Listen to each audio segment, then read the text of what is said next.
Now, tomorrow is June 12th, Nigeria's Democracy Day. In place of a celebration to mark the 22nd years of unbroken democracy and icon of June 12th, the late Chief Mko Abiola, it's a tense atmosphere across most cities of the country, with rallies being planned to protest against bad governance of the current administration. Here to speak on the state of the nation is public affairs analyst and strategy and business consultant Pascal Odibo. Good to have you. Yes. Good afternoon to you. Thank you very much. Okay, let me begin by asking you, sir. Good afternoon, Aaron. Good afternoon. Yes. Let me begin by asking you, which argument do you subscribe to? That Democracy Day is an opportunity to celebrate the gains of democracy, or that Democracy Day is an opportunity to push for the democracy we are yet to realize? Thank you very much for inviting me. Let me put it in perspective. I think in answering you straight from shooting from the hips is that June 12th should represent a memorial where we are able to look at where we are coming from and then take a resolution that never again. That's what June 12th is about. It's about democracy. It brings before us and those after us to know that this democracy was fought for. In fact, people died. And therefore, we will be eternally vigilant for the purposes of maintaining this democracy. This, to my mind, can capture whichever perspective you now want to, dissect the day. Okay, so you can both protest as well as reflect. No, I'm not talking about protest. I'm just talking about, you see, the thing is that a lot of us need to do a whole lot of paradigm shift. And paradigm shift doesn't speak about the problem. It speaks about yourself. How do you perceive the problem? Not that you're changing the problem. How you perceive the problem. From which angle are you engaging the problem? And that is why, as an association that I lead called the Unleash Nigeria, we have decided to say, you know what, we will do something about this. We will go about seeking and recruiting men and women of competence that will lead the nation going forward. So it depends on how you want to engage. If you want to engage the problem fisticuffly, then of course is one way. But from the school of thought I belong, paradigm shift speaks about the individual removing his glasses, seeing things from a different perspective. So those who see it from the let's engage.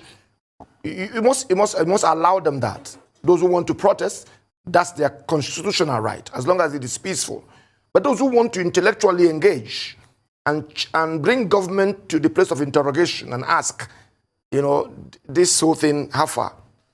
I think it's an opportunity for people, for the Nigerian people to query and interrogate the fact and ask themselves, you know what, this thing that we all got together, how far have we gone?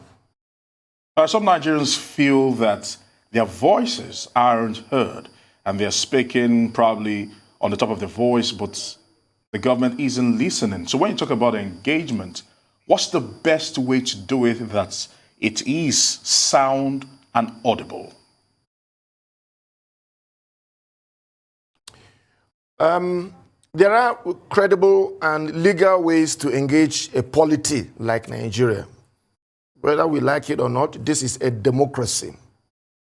The pressure on leadership will always be there to live up to the name of the polity, which is a democracy. So we can't be saying we are a democracy and then we are being led by individual proclivities. You are going to struggle to be able to explain your policies. And so if you see the people are trying to speak and it's as if they are not being heard, the tempo of that speech will increase. It will increase.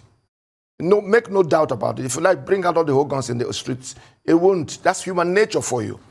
So my advice to government is to constantly engage the people. You are not a dictatorship.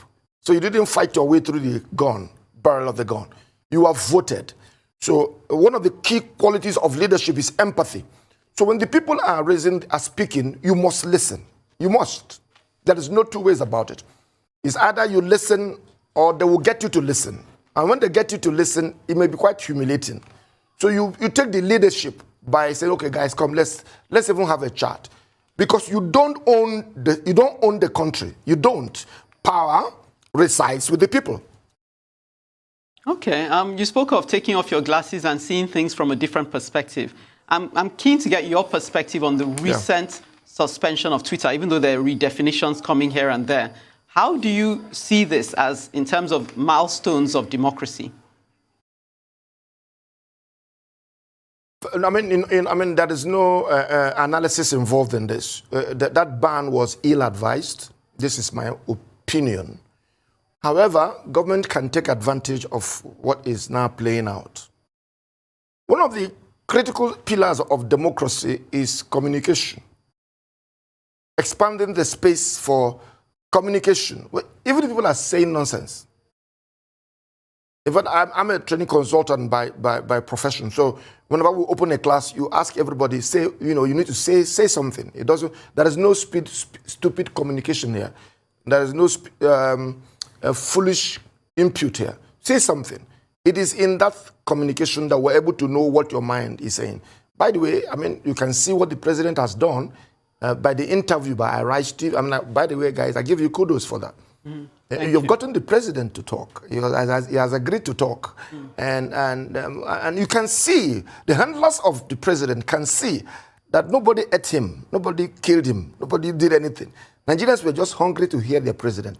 They've done one thing. What they've done is to clear the air, that the president is alert. The president is even humorous. That the president is aware of the various things that are going on, at least to some extent.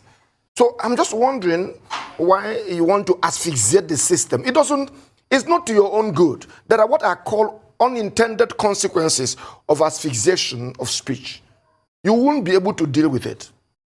And if somebody sent me a WhatsApp and telling me some of the unintended consequences of Twitter ban, that most people now are using the VPN to access Twitter, and their country of choice is America. So America is now awash with all issues that are happening in Nigeria, which before they were not aware of.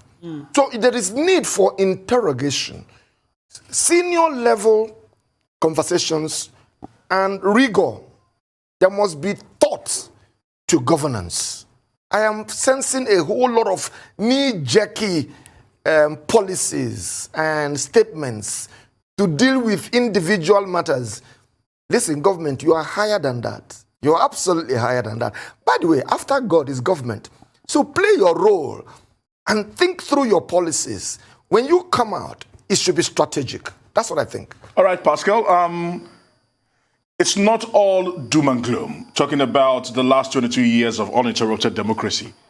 If I were to sound biblical, what are the blessings we can count in the last 22 years of this uninterrupted democracy?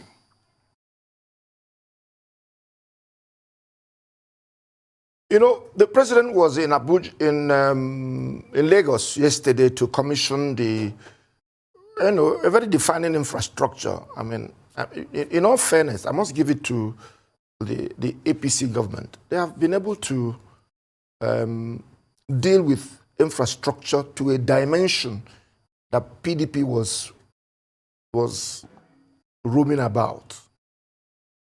I must give them that credit. But governance is beyond physical infrastructure. You know, you said, Ekene was saying that there were a lot of cries, a lot of shouts, and people are beginning to shout at the top of their voices. There is more to brick and mortar. There is more to governance than brick and mortar. Yes, good, there's a railway. And by the way, we are looking forward to seeing Port Harcourt Maiduguri happen. We've seen Lagos, Ibadan to Kano happen. We've seen Abuja, Kaduna happen. We will also want to see Port Harcourt Maiduguri happen. And I'm sure he mentioned it also. Lagos, Calabar also happen. These are good things to do. And I mean, we must give credit to that effort. But as for increasing the space for political participation, APC is very suspect, very, very suspect. And I'm speaking here very, very dispassionately. They need to open up the space, accommodate more people. Some of the agitations you're noticing is because of their style. Their style is archaic, very archaic. It won't take them too long. Okay. It's well, 2 years thank you. to the We'll next have election. to stop you there and wish you Happy Democracy Day again tomorrow. Thank you for your thoughts.